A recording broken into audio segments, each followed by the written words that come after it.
In the 1950s, the US began the top-secret project Sundial. Most of it is still classified.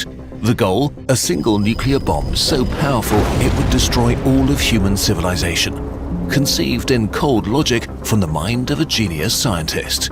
Sundial had the energy equivalent of 10 billion tons of TNT, a pyramid of explosives 13 times taller than the actual Great Pyramid, 3,000 more than all the bombs dropped during World War II.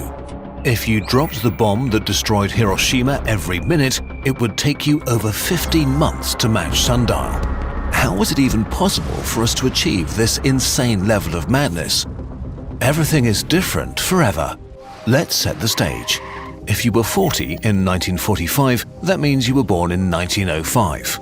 Back then, monarchs ruled over much of the world, only 3% of homes in the US had electricity, cities were dominated by horses, the first experimental planes had just flown. Less than 100,000 soldiers died in war each year.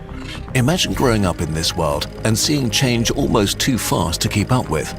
By 1945, 24 million soldiers and 50 million civilians had died in 2 world wars. And suddenly, there were TVs, microwaves, jet planes, and nuclear bombs.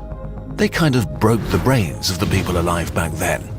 Overnight, nowhere from the edge of space to the bottom of the ocean was safe. It's hard for us today to understand the level of terror this instilled in people. The implications were wild. Without nuclear weapons, it seemed you'd stand no chance in future conflicts. Nations without that power would get trampled by those that did have it, no matter how big their armies were. There was one brief moment where it could all have been stopped.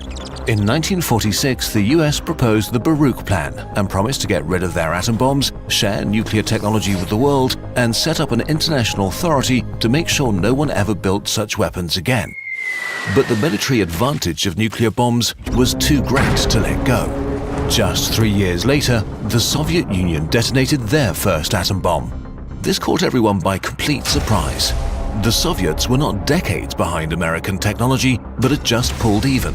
Shock turned into fear, and fear makes people do crazy things. The whole concept of what war was and how it would be won was overturned in a hot second. In a world where your enemy could fly over your soldiers and